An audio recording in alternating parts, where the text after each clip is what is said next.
dominicanos en todo el territorio de la República. Hoy viernes 18 de noviembre del año 2005 les traemos otra edición de Agenda Nacional que les llega de lunes a viernes de 1 a 1:30 pasado meridiano por Teleimpacto, Canal 52 de Telecable Nacional y Canal 52 del Cable Aster. Les habla Leopoldo Espaillat Lanita y como siempre vamos a hacer comentarios de la actualidad internacional y nacional en lo económico y lo político.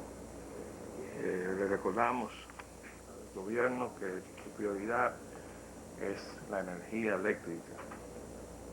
Ayer teníamos un titular que decía cambios radicales en el uso de combustibles y se plantea transferir parte de la flota oficial o gubernamental al uso del gas natural. Yo creo que esas cosas hay que pensarlas con un poquito de calma, y encuadrarlas dentro de una política energética que no existe. Entonces, mejor no improvisar. Mientras tanto, hoy la información que hay es que la planta de AES se encenderá para Navidad, lo que quiere decir que está apagada y por eso estamos teniendo apagones. Son las generadoras y conste que en lo que respecta a la AES, esto que están hablando de verticalizar el negocio, Orlando González Buster y comparsa, la AES está verticalizada, es decir, la distribuidora del este está en manos de AES y le compra su energía a AES y sin embargo tienen problemas. Entonces, por ahí no es la cosa, hay que sincerizar el verdadero costo de la generación, que ahí es que está el problema. En el plano de la conspiración antidominicana hay buenas noticias. El señor sacerdote Ricuá se marcha por orden de sus superiores, que buen viento se lo lleve y que más nunca lo traiga por estos lares. Ahora lo que los dominicanos queremos es que la orden del señor sacerdote Christopher Harley se lo lleve también. La información que tenemos también con relación al tema haitiano, dicen parar inmigración y piden parar inmigración y dicen que en algunos sitios los haitianos superan a los criollos. Dice, 4 legisladores de Santiago urgieron a las autoridades para que busquen una solución a la inmigración de haitianos indocumentados y dijeron que en muchas comunidades los ciudadanos del vecino país son más que los criollos. La preocupación la externaron los diputados Julio César Valentín, Ulises Rodríguez, José Ricardo Taveras y Marino Collante de los partidos de la Liberación Dominicana, Revolucionarios Dominicanos, Reformistas Social Cristianos y Fuerza Nacional Progresista respectivamente. Es decir, que no se diga, esa es una posición de un partido, ahí están todos los partidos protestando. Bien por ellos. Bueno, en las noticias internacionales, la prensa de ayer tarde trae que acusan a Bush, y esa es la prensa británica, de traicionar valores de Estados Unidos. Yo quisiera si el actual gobierno de los Estados Unidos representa o no los valores de esa sociedad. El cuestionamiento que nosotros compartimos. Queremos recordar a Rachel Corrie, esa es la muchacha de 18 años, que fue y dio la vida ya tratando de defender las casitas de los palestinos cuando el terror.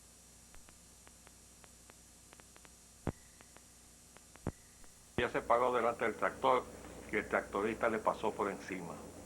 Entonces la sociedad que es capaz de enviar a sus hijos a hacer ese tipo de sacrificio, distinto al sacrificio que se le está pidiendo a los soldados de ir a morir por una causa que no es justa y que todavía no se sabe, porque se le ha mentido al pueblo norteamericano y al mundo para ir a esa guerra del Medio Oriente. Pero la sociedad norteamericana es capaz de hacer ese tipo de aportes y enviar a sus hijos también a ayudar en cuestiones de desastres naturales y a combatir el hambre y ayudar a la gente que tiene todas las necesidades del mundo arriba. De modo que esa es la sociedad norteamericana. Pero el sondeo que se está haciendo ahora de la opinión pública en los Estados Unidos, dice el pueblo norteamericano, que Estados Unidos debería ocuparse de sus propios asuntos. Las cosas no van bien para el señor Bush. Vamos a pasar al plano nacional y la encuesta del listín. Dice hoy el periódico, el 79% percibe que existe corrupción en el gobierno.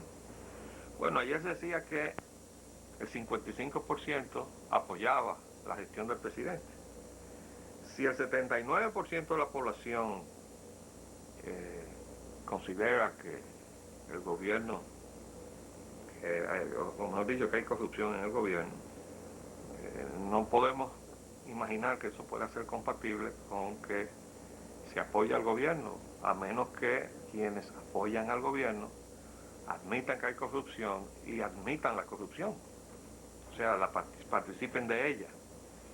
De verdad que no somos tan pesimistas como para pensar que el 55%, si es que es verdad ese número, que apoya a la gestión del presidente, esté de acuerdo con la corrupción. Creemos que hay estamentos de corrupción claramente identificables en el gobierno del presidente Leonel Fernández, desde la gestión anterior.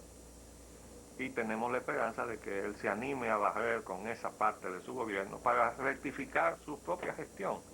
Es decir, para él poderse rescatar a sí mismo de lo que quedó de su gestión anterior.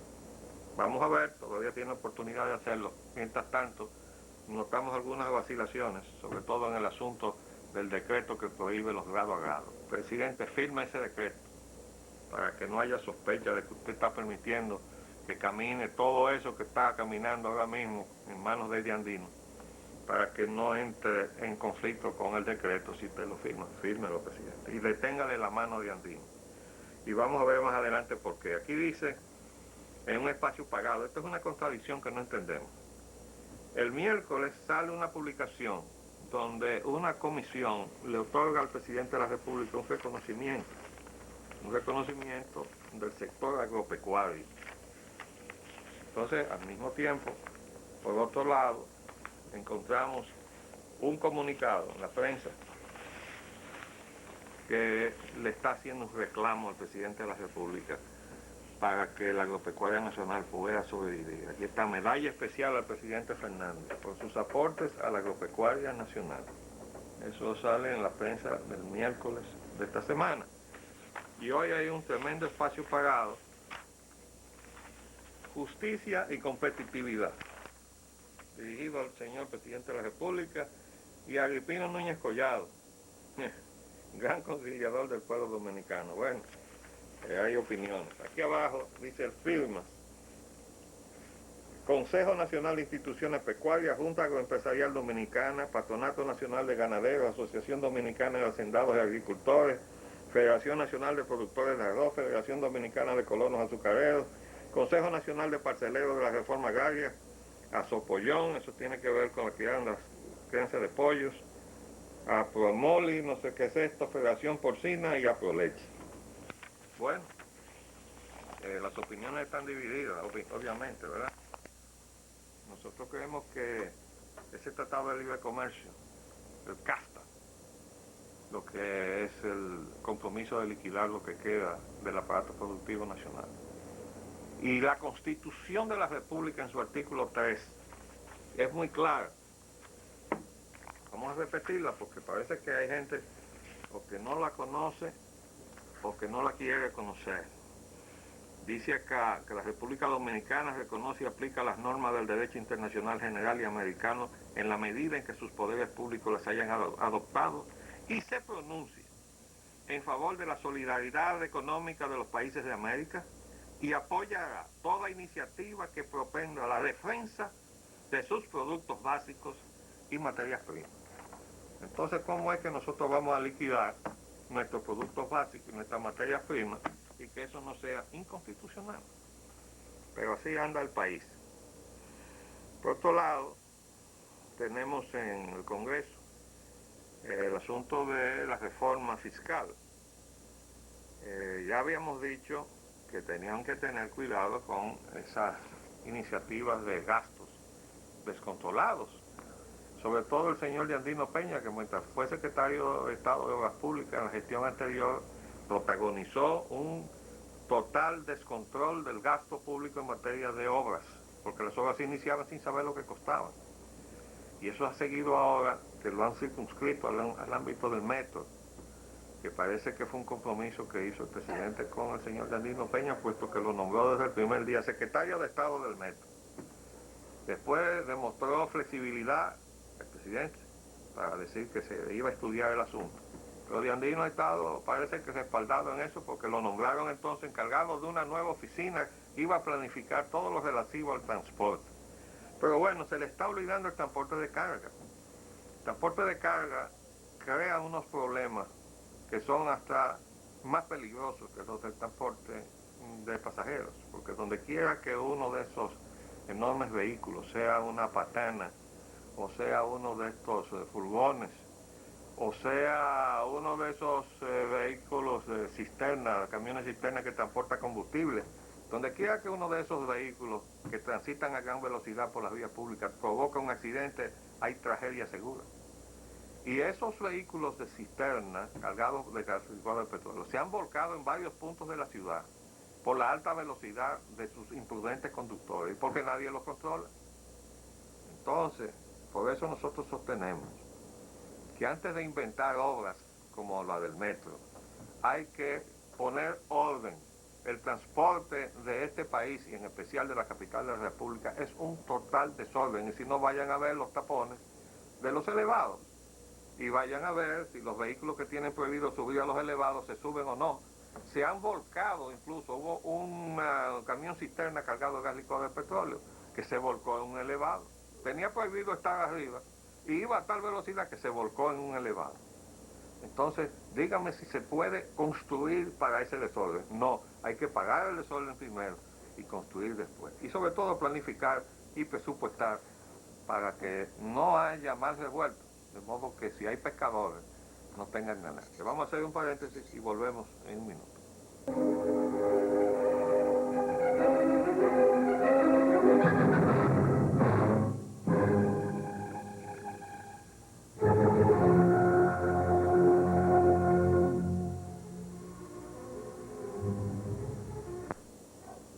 Pues bien, en el tema de la economía gubernamental, en este momento dice la prensa que se protagoniza un gran choque con la reforma fiscal, pero resulta que el choque con la reforma fiscal fue porque se aprobó el ingreso de la República Dominicana al CASPA, antes de haber hecho los ajustes que se pudieran haber hecho para disminuir o evitar el impacto negativo que tiene ese CASPA en el aparato productivo nacional. Ahora resulta que, como aprobamos aquello a la carrera, porque había que hacerlo, y ahora está detenido allá porque Costa Rica no lo ha refrendado.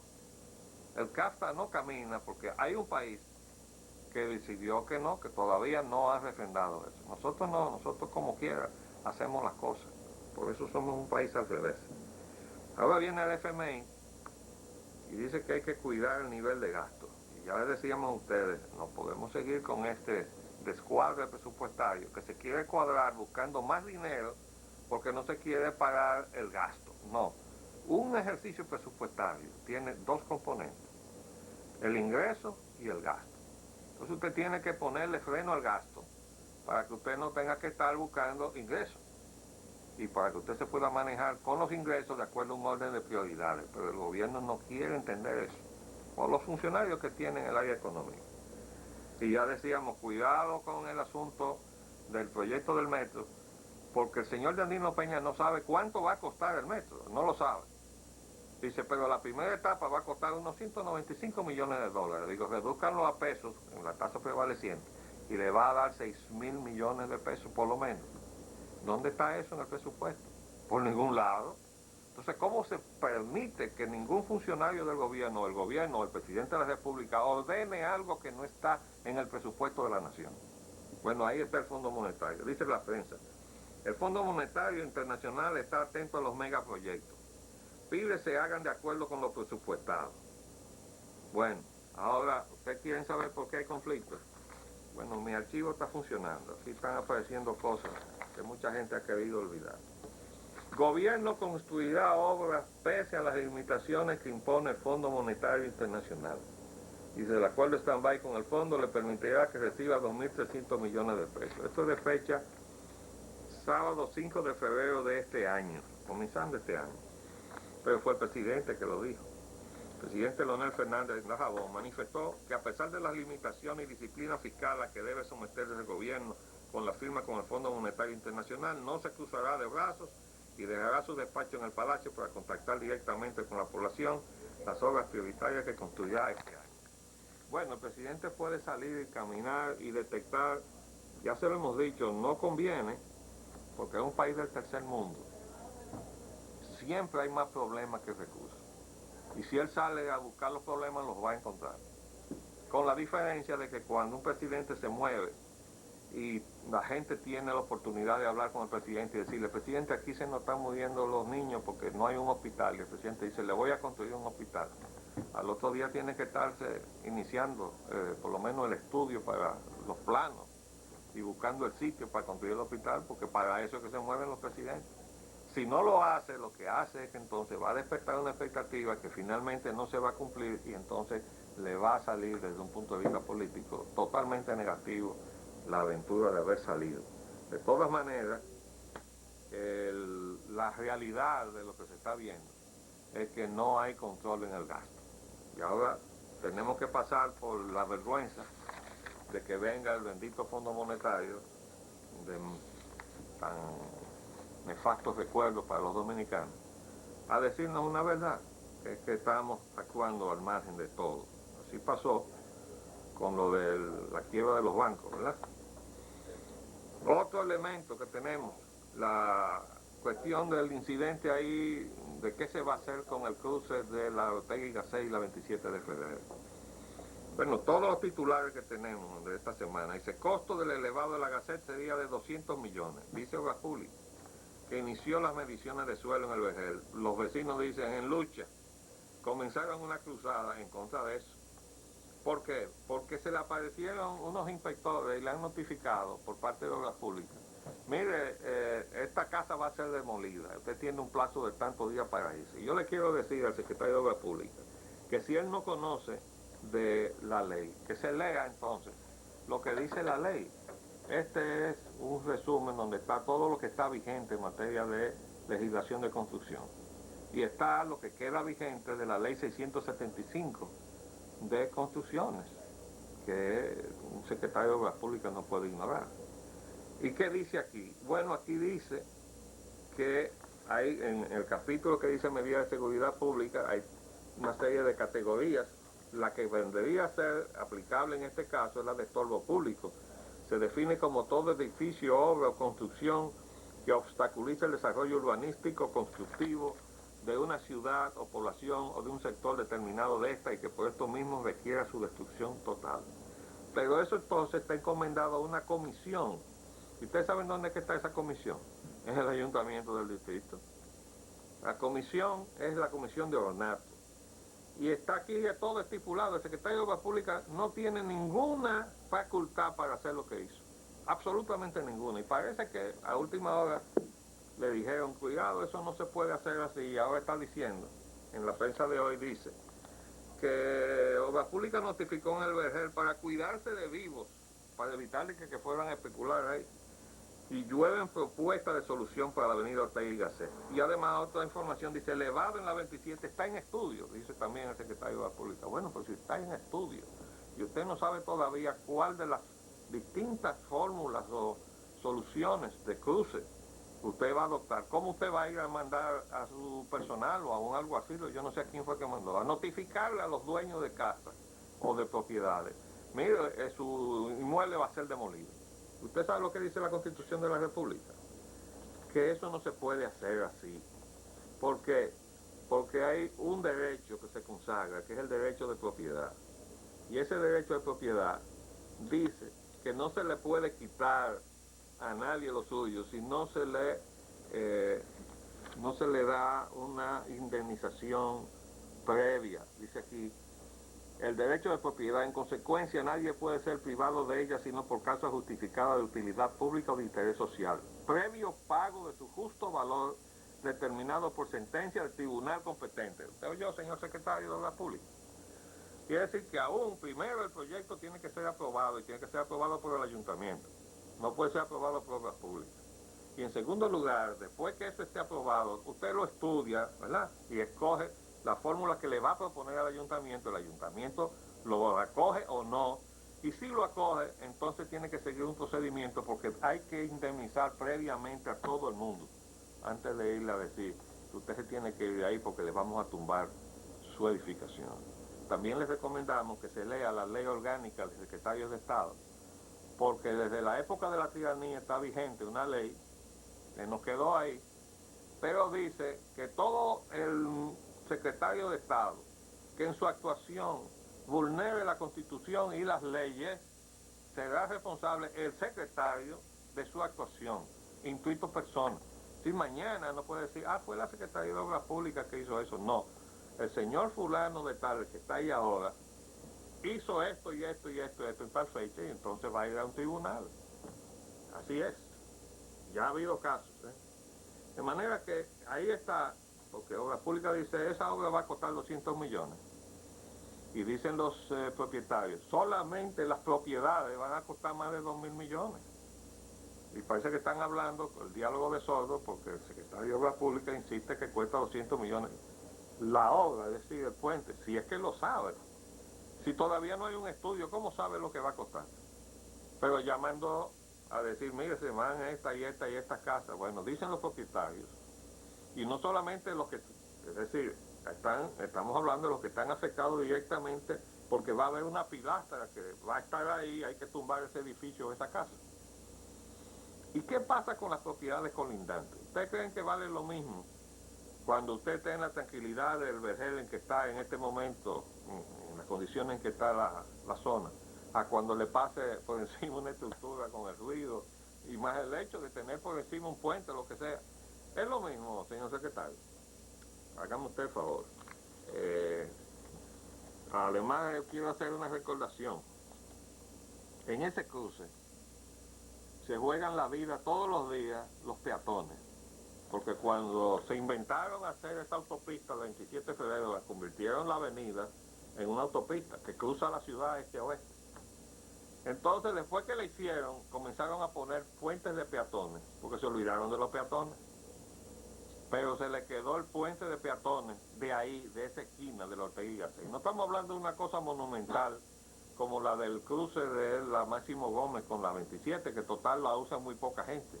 Todo eso está sobredimensionado, igual que el de abajo, el de la John F. Kennedy, con la misma Máximo Gómez. Pero no, lo que se necesita es un puente, como se han puesto los otros a lo largo de la 27, cuando la ciudadanía lo exige ya y lo demanda después que hay muertos. Bueno, ahí, en esa esquina de Ortega y Gasset, ha habido toda clase de accidentes, y todo el que cruza ahí se está jugando la vida porque no le han puesto el puente de peatones. Y de todo esto que se estaba hablando en estos días, no se ha mencionado para nada el puente de peatones, que es lo que la población ha estado exigiendo, porque así marchan las cosas. Mientras tanto, terminamos la semana diciendo que aprueba la ley que crea el Fiscal Nacional Anticorrupción. Bienvenida la nueva entidad, porque no es lo mismo de PRECO, que supone prevenir la corrupción, a perseguir la corrupción. Y en este país hay que perseguir la corrupción, porque de corruptos ya no salen sobrando mucha gente. De manera que bienvenida la nueva legislación, y ojalá que busquen personas responsables, idóneas, que hagan que esa nueva entidad no resulte otra frustración como lo ha resultado ser la Suprema Corte de Justicia. Nos acabó el tiempo por esta semana y por el día de hoy volveremos el lunes, si Dios así lo permite. Les habló Leopoldo Espaillat Nanita. Hasta luego.